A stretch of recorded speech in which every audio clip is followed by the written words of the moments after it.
Game changer pre release event కు వెళ్లి వచ్చి తిరిగి ప్రయాణంలో ఇద్దరు అభిమానులు చనిపోయిన ఘటన రెండు కుటుంబాల్లో చీకటి నింపింది.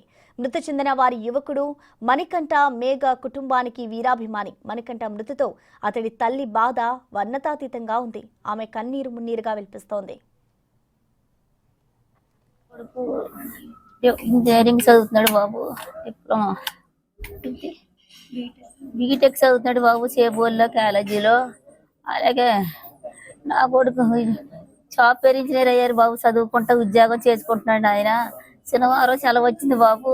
శనివారం ఈవెంట్ ఉందని టిక్కెట్లు అందినాయి అంటే బాబు 3 4 ఆ టిక్కెట్లు పెట్టుకుని ఈవెంట్కి వెళ్తానమ్మా సరే ఈవెంట్కి అన్నాడండి. అయితే వెళ్తే బాబు అన్న 3 వెళ్ళిపోతున్నారమ్మా, నేనైతే 5:30కి వెళ్తాను, మేము 4 ఫ్రెండ్స్ వెళ్తామమ్మా స్వామి శరణం చేసిని అన్నారు బాబు. సరే బాబు జాగ్రత్తగా వెళ్ళి జాగ్రత్తగా వచ్చేయండి బాబు అని చెప్పి వెళ్ళేటప్పుడు స్వామి శరణం ఓ బండి మీద వెళ్ళారు. నా కొడుకు మణికంఠ శరణం ఓ బండి మీద వెళ్ళారు బాబు, ఆయనద్దరు ఇంకో బండి మీద వెళ్ళారు బాబు. 4 వెళ్ళారు బాబు ఈవెంట్కి. వెళ్తే చూసి వచ్చేస్తారు అనుకున్నాను బాబు. చూసేసి వెనక మళ్ళారంట బాబు. వెనక మళ్ళగానే కొంచెం దూరం వచ్చేదానికి పెద్దాపురాన్ని ఎక్కడ యాక్సిడెంట్ అయిందంట బాబు.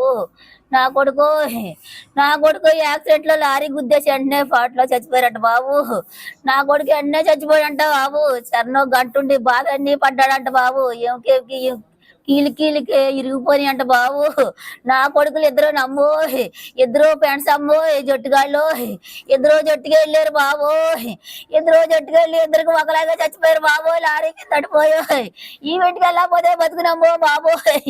ఈవెంట్కి వెళ్ళి చచ్చిపోయారు బాబు. వత్త యాక్సిడెంట్ లోను నేనేం చేయను బాబు. నా కొడుకే ఆధారం అమ్మా నాకు. తండ్రిగా చిన్నప్పుడే చనిపోయారు బాబు. అప్పటి నుంచి నేను పాసి పనులు చేసుకుంటా పెంచుకున్నాను బాబు. మంచి చదువులు చదివించుకున్నాను బాబు. మంచి పనులు చదివించుకుంటే మంచి ఉద్యోగం వచ్చింది బాబు. కొడుక్కి చదువుకుంటానే ఉద్యోగం చేసుకుంటున్నాడు బాబు. 2 చేసుకుంటున్నాడు బాబు. అలాగే చరణ్ కూడా 4 రోజులు ఉద్యోగం చేశాడు బాబు. మొన్న ఇప్పుడు విజయవాడ వెళ్ళిపోతానన్నాడు బాబు. పండుగ వెళ్ళాకను ఇలాగా ఈవెంట్ వచ్చిందో ఈవెంట్కి టిక్కెట్లు అందగానే ఇద్దరు వెళ్ళారు. వాళ్ళిద్దరు వెళ్ళారు బాబు. వీళ్ళిద్దరు మాయమైపోయారు బాబు యాక్సిడెంట్ లోను. నా కొడుకు నన్నే పోసేస్తున్నాడు బాబు. నాకేమీ దారి లేదు తండ్రి.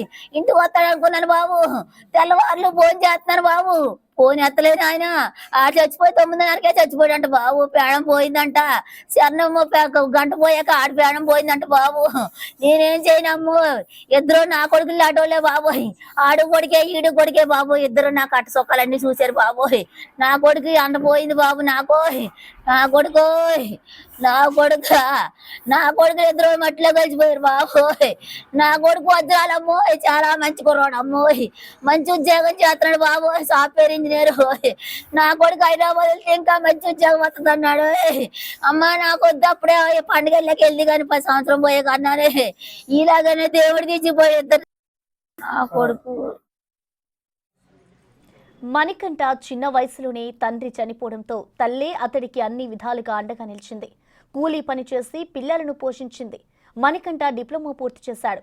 కాకినాడలో ఉద్యోగం చేస్తూ ప్రైవేట్గా బీటెక్ 3వ సంవత్సరం వరకు పూర్తి చేశాడు. అటువంటి మణికంఠ చనిపోవడంతో అతడి తల్లి తట్టుకోలేకపోయింది. మరిన్ని వివరాలు మా ప్రతినిధి శివశంకర్ అందిస్తారు. చేంజర్ ప్రీ రిలీజ్ ఈవెంట్కి రాజమండ్రి వెళ్ళి తిరిగి వస్తుండగా మార్గ మధ్యలో ఏడీబీ రోడ్లో ఏదైతే యాక్సిడెంట్ మృతి చెందిన మణికంఠ ఫ్యామిలీ దగ్గర మనం ఉన్నాం. అయితే ఆ ఫ్యామిలీ మొత్తం తీవ్ర శోకసంద్రంలో మునిగిపోయింది. తల్లి అయితే మాట్లాడే పరిస్థితిలో లేరు. అలాగే మణికంఠ అక్క కూడా ప్రెగ్నెంట్, ఆమె కూడా మాట్లాడే పరిస్థితి లేదు. ప్రస్తుతం మణికంఠ బావ మనతో ఉన్నారు, మాట్లాడే ప్రయత్నించారు. నాకు చెప్పండి, ఆ రోజు అసలు ఏ టైంకి వెళ్ళారు మణికంఠ వాళ్ళు? అసలు తను ఎప్పటి నుంచి చరణ్ ఫ్యాను, అసలు ఇక్కడి నుంచి అంత దూరం ప్రయాణం చేసి వెళ్ళడానికి కారణం ఏంటి? అంటే తను ఫస్ట్ నుంచి చిన్నప్పటి నుంచి కూడా పవన్ కళ్యాణ్ గారు అంటే బాగా అభిమానం ఎక్కువ అండి. అదే పవన్ కళ్యాణ్ గారు అన్న ఫ్యామిలీ, మెగా ఫ్యామిలీ అన్న చాలా అభిమానం ఎక్కువ. అయితే ఎప్పుడైతే ఆ రోజు శనివారం తనకి ఆఫీస్ నుంచి కొన్ని పాస్లు ఉన్నాయని చెప్పి తనకు తెలిసిందో, కొన్ని ఉన్న ఉత్సాహంతో కొంచెం 4 పాస్లని తీసుకుని 4 ఫ్రెండ్స్ కలిసి సాయంత్రం బయలుదేరి వెళ్ళడం జరిగింది. అక్కడ ఫంక్షన్ ముగించుకొని ఇంకా పూర్తిగా ముగించక ముందే వీళ్ళు హెవీ క్రౌడ్ ఉండడం వల్ల మనకి ఇబ్బంది అవుద్దని చెప్పి ముందుగానే కొంచెం పవన్ కళ్యాణ్ గారి స్పీచ్ ఎప్పుడైతే కంప్లీట్ అవ్వగానే అక్కడి నుంచి బయలుదేరి బస్ చేయడం జరిగింది. తిరిగి వస్తున్న క్రమంలో మన అక్కడ రంగంపేట శివారులో వ్యాన్ ఢీకొని చనిపోవడం జరిగింది. తను ఒక్కడైనా అన్న ఇంకెవరైనా ఉన్నారా ఫ్యామిలీలో? ఈ ఫ్యామిలీలో మా అత్తయ్య గారికి మా మిస్సెస్తోనే తను ఇద్దరేనండి, ఇద్దరు సంతానం. మా మిస్సెస్ మేము రీసెంట్గా 2 years బ్యాక్ మ్యారేజ్ అయింది మాకు. ఆ అబ్బాయి ఒకటే ఇప్పుడు ఆధారం. మా మావయ్య గారు వీళ్ళు చిన్న వయసులోనే చనిపోయారండి. మా బామ్మద్దికి 10 సంవత్సరాల వయసులోనే తను చనిపోవడం జరిగింది, చిన్న వయసులోనే చనిపోయింది. మా అత్తయ్య గారు రోజు కూలీ పని చేసుకుని రెక్కల కష్టం మీద పెంచారండి ఇద్దరిని పెంచడమే కాకుండా ఇద్దరికి మంచి చదువులు చెప్పించారు. మా మిస్సెస్ని బీటెక్ చేయించారండి. అలాగే మా బామ్మద్ది కూడా తన డిప్లొమా కంప్లీట్ చేసి డిప్లొమా బేస్ మీద ఇక్కడ ప్రైవేట్ జాబ్ ఒకటి చేస్తున్నారు. సాఫ్ట్వేర్ కంపెనీలో ప్రైవేట్ జాబ్ చేస్తూనే ప్రైవేట్గా తను బీటెక్ కూడా చదువుతున్నాడండి. బీటెక్ 3rd year కంప్లీట్ చేస్తున్నారు. 3rd year రన్నింగ్లో ఉండగా ఇక్కడ సడన్గా అకస్మాత్తుగా ఇలా జరగడం జరిగింది. మూవీ టీం ఎవరైనా స్పందించారన్నా? మూవీ టీం అంటే నిన్న మార్నింగ్ దిల్ రాజు గారు స్పందించారండి. దిల్ రాజు గారు స్పందించి తన పొద్దున్న 5 లక్షలు అయితే ప్రకటించడం జరిగింది. ప్రకటించడమే కాకుండా ఇమీడియట్గా నిన్న ఈవినింగ్ కల్లా మధ్యాహ్నం 3 గంటలకల్లా వాళ్ళ టీం మమ్మల్ని కాంటాక్ట్లోకి వచ్చారు. డైరెక్ట్గా పరామర్శించడానికి వచ్చి వారి యొక్క 5 లక్షల ఆర్థిక సహాయాన్ని అయితే అందించారు. అలాగే కాకుండా మన పవన్ కళ్యాణ్ గారు కూడా స్పందించడం జరిగిందండి. అదే కాకుండా నిన్న సాయంత్రం మన రామ్ చరణ్ గారి పిఏ గారు కూడా నాకు ఫోన్ చేసి మీకు ఆర్థికంగా మేము సాయం చేస్తామండి, ఏదన్నా సరే మీకు ఏదైనా సాయం కావాలన్నా మేము చేస్తామని చెప్పారు.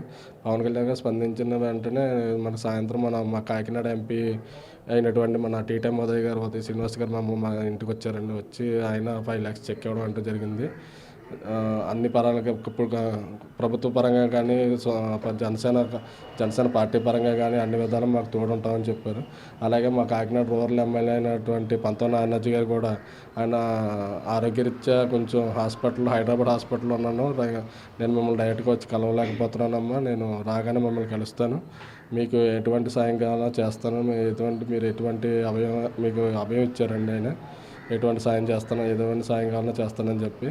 అలాగే వాళ్ళ అబ్బాయి సందీప్ గారు కూడా నాతో ఫోన్లో మాట్లాడారండి. ఇద్దరు కూడా హైదరాబాద్లో ఉండడం వల్ల రాలేకపోయామని చెప్పి కొంతమంది జన సైనికులు అయితే మాకు వచ్చి అభయం ఇచ్చారు. సార్ రాగానే సార్తో కలిపి ఖచ్చితంగా వస్తామని చెప్పి. అంటే వీళ్ళు మా అత్తయ్య గారు ఏదైతే ఉన్నారో చిన్నప్పటి నుంచి కూడా వాళ్ళ సొంత ఇల్లు అనేది లేదండి, వాళ్ళకి అద్దెంట్లోనే ఉంటున్నారు. ఇప్పుడు ఆర్థికంగా వాళ్ళ అబ్బాయి చేతికి అందొచ్చి ఆర్థికంగా కొంచెం స్థిరపడుతున్నాం, ఏదో చేద్దాం అన్న ఈ టైంలో తను చనిపోవడం మా అత్తగారికి చాలా తీరా లోటుగా మిగిలిపోయింది. అందుకే ఈ విషయాన్ని మేము ఎమ్మెల్యేగా దృష్టికి తీసుకెళ్తే తప్పకుండా మనకి వెళ్ళి ఏదన్నా ప్రభుత్వం చేత ఏదైనా స్థలం కేటాయిస్తానని చెప్పి కూడా హామీ ఇచ్చారు. కాబట్టి ప్రభుత్వ పరంగా కానీ జనసేన పవన్ కళ్యాణ్ గారి తరపు నుంచి కానీ మనకి సపోర్ట్ అయితే ఉందండి. కర్ణ గారి టీంలో అయితే మాకు కాంటాక్ట్లో ఉన్నారండి. వాళ్ళ పిఏ గారు ఫోన్ చేశారు. వాళ్ళ పిఏ గారు మాకు ఫోన్ చేసి మీకు ఆర్థికంగా కానీ ఎటువంటి అవసరం ఉన్నా సరే మేము అందుబాటులో ఉంటాం, మా మెగా ఫ్యామిలీ నుంచి కానీ చరణ్ గారి ఫ్యాన్స్ అసోసియేషన్ నుంచి కానీ ఏదైనా సరే మీకు ఏ అవసరం ఉన్నా సరే అందుబాటులో ఉంటామని చెప్పి హామీ ఇవ్వడం అయితే జరిగిందండి. అయితే మాకు అన్ని విధాలుగా అయితే మూవీ టీం నుంచి కానీ ప్రభుత్వం నుంచి అయితే మాత్రం సపోర్ట్ అయితే ఉంది సార్. ఇది చూసుకున్నట్లయితే మణికంఠ బావ చెప్తున్న విషయాలు అయితే ఇన్సిడెంట్ జరిగింది ఎవరైతే తన బామ్మద్ది కానీ అలాగే ఆ తల్లికి బిడ్డను తిరిగి తీసుకురావాలని కానీ ఖచ్చితంగా ఆర్థికంగా కానీ మోరల్గా కానీ సపోర్ట్గా ఉంటామంటూ కూడా చెప్తున్నారు. ప్రస్తుతం అయితే మూవీ టీం తరపు నుంచి దిల్ రాజు 5 లక్షలు ప్రకటించారు. అలాగే రాష్ట్ర డిప్యూటీ సీఎం పవన్ కళ్యాణ్ కూడా జనసేన పార్టీ తరపు నుంచి ఒక 5 లక్షలు ప్రకటించారు. ఎంపీ ఉదయ్ శ్రీనివాస్ నేరుగా వచ్చి స్వయంగా చెక్ని అందజేశారని చెప్తున్నారు. ఏ అవసరం ఉన్నా సరే జనసేన పార్టీ కానీ ప్రభుత్వం తరపు నుంచి కానీ వెంటనే తనని కాంటాక్ట్ చేయాలని పర్సనల్ నెంబర్ కూడా ఇచ్చారని చెప్తున్నారు. అలాగే రామ్ చరణ్ ఆఫీస్ నుంచి కూడా వాళ్ళకి ఫోన్ వచ్చిందని చెప్తున్నారు. అదేవిధంగా బ్యాంక్ డీటెయిల్స్ తీసుకున్నారు. ఆర్థికంగా సహాయపడతాం, అలాగే ఏ అవసరం ఉన్న ఫ్యాన్స్ అసోసియేషన్ నుంచి కూడా రామ్ చరణ్ ఫ్యాన్స్ అవ్వచ్చు, మెగా ఫ్యాన్స్ అవ్వచ్చు, ఎవరి తరపు నుంచి అయినా కూడా అన్ని విధాలుగా బాసటగా నిలుస్తాం. మెగా ఫ్యామిలీలో వారు కూడా ఒక మెంబర్ కాబట్టి అలాంటి మెంబర్ కోల్పోవడం చాలా బాధాకరమని ఏదైతే చరణ్ కన్సిడర్స్ చెప్పారంటూ కూడా చెప్తున్న పరిస్థితి కనిపిస్తున్నాయి. అయితే వీరి కుటుంబానికి ఆర్థికంగాను అలాగే వారికి కావాల్సిన చిన్నప్పటి నుంచి కూడా వారి కూలి పనులు చేసుకుంటూ తమ బిడ్డలిద్దరిని కూడా పెంచుకుంటుంది ఆ తల్లికి ఏదైతే ఇంటి స్థలాన్ని కూడా కేటాయిస్తూ ఉంటూ కూడా రూరల్ ఎమ్మెల్యే పంతం నానాజీ కూడా ఇప్పటికే తెలిపినట్టుగా కూడా చెప్తున్నారు. అలాగే చూసుకున్నట్లయితే ఇప్పుడు దాకా కష్టపడి చదువుకుని ఏదైతే డిప్లొమా చేసుకుంటూ ఒక పక్కన జాబ్ చేసుకుంటూ ఏదైతే ఇంజనీరింగ్ చేస్తున్నాడో ఇంజనీరింగ్ సంబంధించి 3వ సంవత్సరం చదువుతూ ఉన్నాడు. అనుకోని ఘటన రాజమండ్రిలో ప్రీ రిలీజ్ ఈవెంట్కి వెళ్ళి తిరిగి వస్తుండగా చనిపోవడం మాత్రం చాలా బాధాకరమైన విషయం చెప్తున్న పరిస్థితులు కనిపిస్తున్నాయి. కెమెరామెన్ రవితో శంకర్, బిగ్ టీవీ, కాకినాడ నుంచి.